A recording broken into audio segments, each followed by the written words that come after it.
নমস্কার, আশা করি আপনারা সবাই খুব ভালো আছেন। আগের ভিডিওতে আপনাদেরকে দেখিয়েছিলাম আমরা কিভাবে মাইসুরে এলাম এবং মাইসুরে আসার পরে হোটেলে চেক ইন করা, হোটেলটাও আপনাদেরকে দেখিয়েছিলাম এবং তারপরে আমরা চলে গেছিলাম লোকরঞ্জন অ্যাকোয়া পার্কে। সেখানে একটা সুন্দর সময় কাটানোর পরে আমরা চলে গেলাম কাছাকাছি মোটামুটি 12-13 কিলোমিটার ডিস্টেন্সের মধ্যে বালমুড়ি ওয়াটারফলস, সেটা দেখার জন্য। এটার ব্যাপারে আমাদের একদম জানা ছিল না, কিন্তু আমাদের যিনি সারথি ছিলেন ইউসুফ ভাই, তার অনুরোধেই আমরা বললাম চলো দেখে আসি। তো এসে দেখলাম এখানে মোটামুটি জায়গাটা খুব খারাপ বলবো না, কিন্তু খুব ভালো সেটাও কিন্তু বলা যাবে না। আসুন দেখে নিই।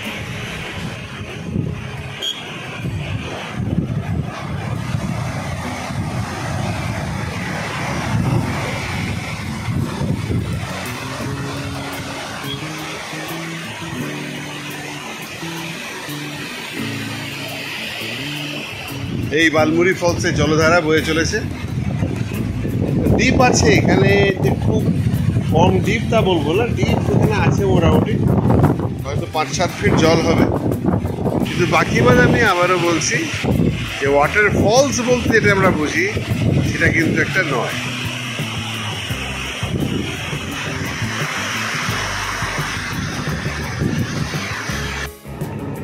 সকালবেলায় আপনাদেরকে যে মিষ্টির কথা বলছিলাম, মাইসোর পাক, যে মাইসোর পাক যেখান থেকে নিয়েছিলাম, আজকে আবার আমরা সেখানে এসেছি।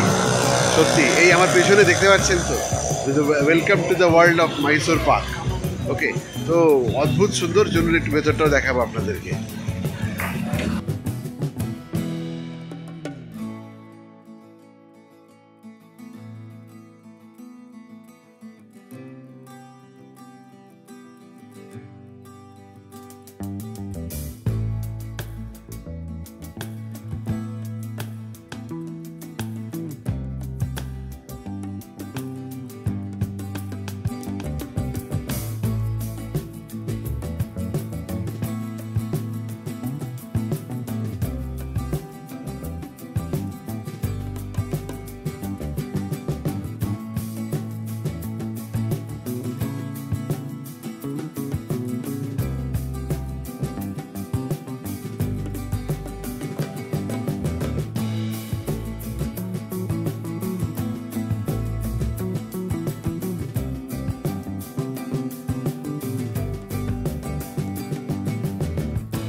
ভেতরে এই মাইসোর পাক এবং অন্যান্য মিষ্টিগুলো তৈরি হচ্ছে, মানে পুরোপুরি মেকানিক্যাল, পুরো মেশিন দ্বারা তৈরি হচ্ছে এখানে।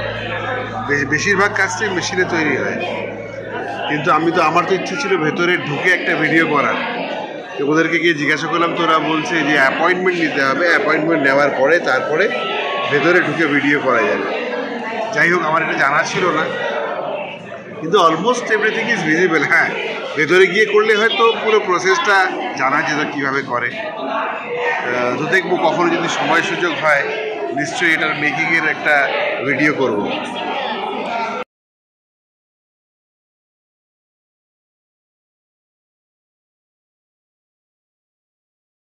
এই আমরা একটা মটকা গুল্লা নিয়েছি এখানকার, অনেকটা রসমালাইয়ের মতো, একটা মাটির ভাঁড়ে সুন্দর দিয়েছে।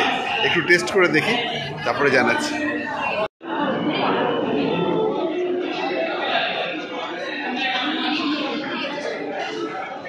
পুরো একদম মানে মালাইয়ে ভর্তি।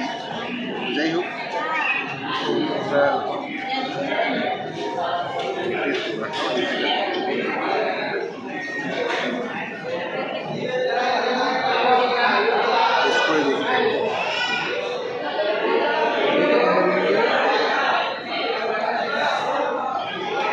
মিষ্টির কড়া,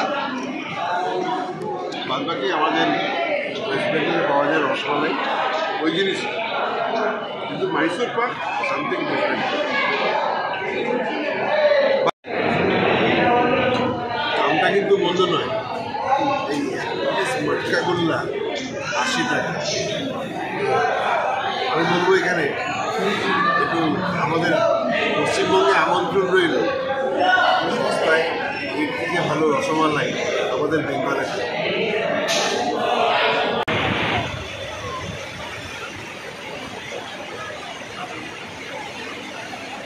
এই দূরে যা দেখা যাচ্ছে ব্যারেজ, এটা কাবেরী নদীর উপরে তৈরি করা হয়েছে।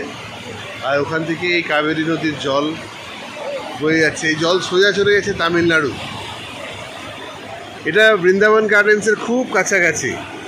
জায়গাটা বেশ সুন্দর, তাই একটু দাঁড়িয়ে পড়লাম। বৃষ্টি নেমে গেছে, আমাদেরকে পালাতে হবে একটুখানি, কিন্তু খুব মনোরম দৃশ্য, খুব ভালো লাগছে দেখতে। বলছে যে নাকি এখানকার জল এত বেড়ে যায় এক এক সময়, মানে যা দেখা যাচ্ছে এর ডাবল হয়ে যায়। আর দূরে তো আপনারা দেখতেই পাচ্ছেন লক গেট দিয়ে যে জলটা বেরোচ্ছে, ওখানে পুরো ধোঁয়ার মতো হয়ে যাচ্ছে। অ্যাকচুয়ালি ওখানে লক গেট থেকে জল ছাড়া হচ্ছে। খুব সুন্দর দৃশ্য, খুব ভালো লাগবে। আপনারা আসলে পরে অবশ্যই দেখবেন। বৃষ্টিটা কিন্তু হয়েও হলো না, অনেকটা পাহাড়ি বৃষ্টির মতো, একটু দেখা দিয়ে আবার উধাও। যাই হোক, মোটামুটি ঢিল ছোঁড়ার দূরত্বে বৃন্দাবন গার্ডেন্সের সেই মিউজিক্যাল ফাউন্টেন পার্ক, সেটা দেখার জন্য আমরা রওনা দিলাম। 100 থেকে 150 মিটার হবে, কিন্তু ওখানে আমাদের জন্য আরেক চমক অপেক্ষায় ছিল। একদম টোটাল ব্যাড লাক, যে কারণে আজকে আমরা এখানে ব্যাঙ্গালোরে থাকলাম, যে মাইসোরের এটা মিউজিক্যাল ফাউন্টেনটা দেখবো বলে বৃন্দাবন গার্ডেন্সে। তো স্পটে এসে দেখি due to flooding the musical fountain is closed. Musical fountain চলবে না, জলের মাত্রা অতিরিক্ত বেড়ে যাওয়ার কারণে ওরা এই শোটাকে বন্ধ রেখেছেন। অন্যথা প্রতিদিন সন্ধ্যে 7টা থেকে 8টা পর্যন্ত এই মিউজিক্যাল শো হয়, কিন্তু ফ্লাডের কারণে সেটা এখন আপাতত বন্ধ আছে। আমাদের এই যাত্রায় আর দেখা হলো না, আর দুঃখিত, আপনাদেরকেও এই যাত্রায় দেখাতে পারলাম না। বড়দের জন্য এই চার্জ করা হয় জনপ্রতি 100 টাকা এবং বাচ্চাদের জন্য 50 টাকা করে। তো যাই হোক, মিউজিক্যাল ফাউন্টেন দেখা হবে না।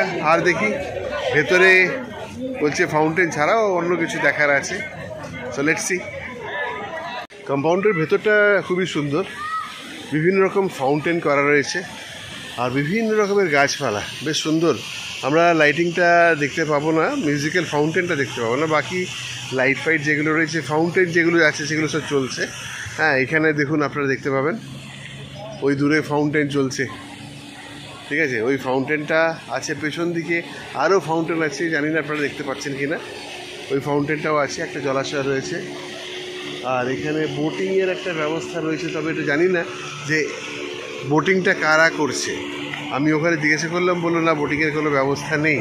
তো হয়তো কর্তৃপক্ষ বা কোনো অফিসিয়ালসরা এসছেন, তারা ভিজিট করে এই বোটিংটা করছেন।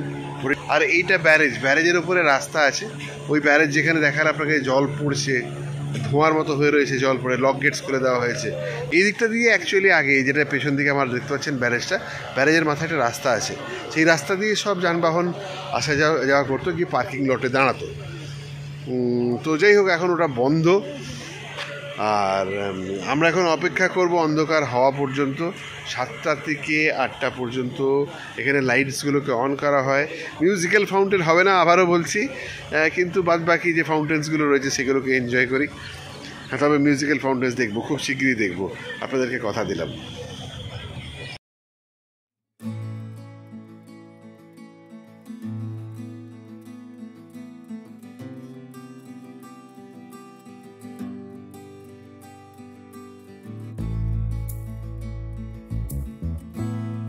খুব আফসোস হচ্ছে জানেন, মানে অন্ধকারে ঘুরছি, অন্ধকার এই জন্যই বলছি কারণ এইখানটাতে কোনো লাইট নেই।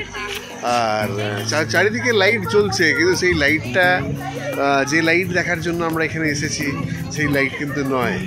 তো যাই হোক, যে জিনিসটা দেখার জন্য এসেছিলাম পেলাম না। চতুর্দিকে লাইট জ্বলছে, ফাউন্টেনগুলোও চলছে, কিন্তু যে মিউজিক্যাল ফাউন্টেন দেখার জন্য এখানে আসা, সেটা কিন্তু দেখতে পেলাম না। আমার নিজেরও খারাপ লাগছে, আপনাদেরকে বলতেও খারাপ লাগছে। ঠিক আছে, নেক্সট টাইম নিশ্চয়ই হবে।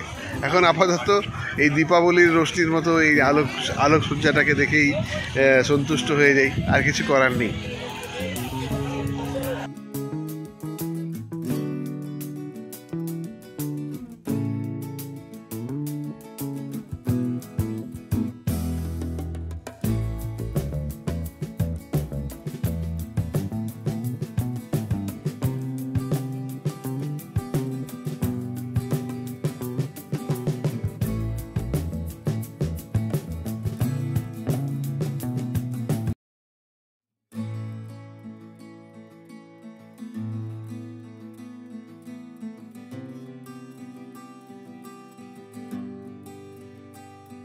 এর আগেও আপনাদের বলেছি এই জায়গাটা সুবিস্তীর্ণ এলাকা জুড়ে অনেক বড় ক্যাম্পাস, যদি পুরোপুরি ঘুরে দেখতে হয় তাহলে বেশ কিছুটা সময় লাগবে। তো যাই হোক, এখানকার যেটা মূল আকর্ষণ, যেটা মিউজিক্যাল ফাউন্টেন, সেটা ছাড়াও কিন্তু যে খুব মন্দ লাগছিল তা না। বিভিন্ন রকমের ফোয়ারা, সেগুলোর রিদমিক মুভমেন্ট এবং সেই সঙ্গে বিভিন্ন রকমের আলোকসজ্জা সব মিলিয়ে মিশিয়ে মনে হচ্ছিল যেন স্বর্গরাজ্যে কোথাও বোধহয় বিচরণ করছি। খুব ভালো লাগছিল ঘুরে ঘুরে দেখতে। আমি এখন ভেবে আমার আশ্চর্য লাগছে যে আসল জিনিসটা থাকলে পরে এই জিনিসটা কতই না সুন্দর লাগবে। সত্যি যে লোকে যে বলে যে বৃন্দাবন গার্ডেন্স সত্যি বৃন্দাবন গার্ডেন্সের একটা আলাদাই মাধুর্য আছে।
পেছনে যে বড় বিল্ডিংটা দেখছেন, পুরো লাইট জ্বলছে, ওটা একটা হোটেল। হোটেলটার নাম রয়্যাল অর্কিড।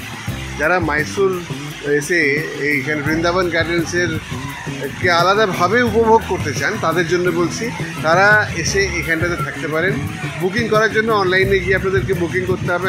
আমি ডিসক্রিপশন বক্সে লিঙ্ক দিয়ে দেবো, আপনারা সেখান থেকে গিয়ে এখানে রয়্যাল অর্কিডের জন্য বুকিং করতে পারেন। আর এখানে যারাই থাকবেন, আমার তো মনে হয় একদিন দুদিন যে কদিন থাকবেন, মোটামুটি আমি তো বলবো স্বর্গরাজ্যের মধ্যে থাকবেন তারা। এত সুন্দর পরিবেশ না দেখলে হয়তো বিশ্বাস করা যায় না। এক অংশই শুধু ফোয়ারাগুলো চলছে এবং আলোকসজ্জার ব্যাপারগুলো আছে, কিন্তু বাকিটা বেশিরভাগটা কিন্তু অফ আছে। কারণ বললাম যে জল বেড়ে যাওয়ার কারণে কর্তৃপক্ষ এটাকে আপাতত বন্ধ রেখেছেন। যাই হোক, এক অংশ খানিকটা হলেও আমরা দেখতে পেলাম, এটাই আমাদের পাওনা। আর রইল ব্যাপার রয়্যাল অর্কিডের, এর জন্য এর লিঙ্ক বুকিংয়ের জন্য আমি ডিসক্রিপশন বক্সে দিয়ে দেবো, আপনারা নিয়ে নিতে পারেন।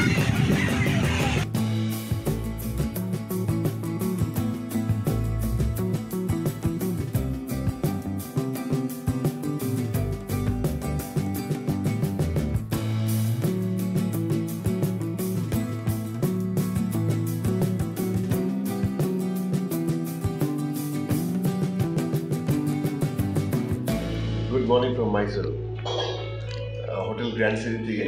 আজকে আমাদের দ্বিতীয় দিন এখানে। তো সকাল সকাল ব্রেকফাস্ট করার জন্য আমরা চলে এসেছি হলের মধ্যে। কালকে আপনাদের দেখিয়েছিলাম হোটেলটা, খুব সুন্দর হোটেল, একটা দারুণ অ্যাটমসফিয়ার। গতকাল যে হোটেলটাতে ছিলাম তার থেকেও ভালো, এটা অনেক গুণেও ভালো, সেটা বলেছিলাম। তাকে সকাল সকাল ব্রেকফাস্ট জন্য চলে এসেছি আমরা।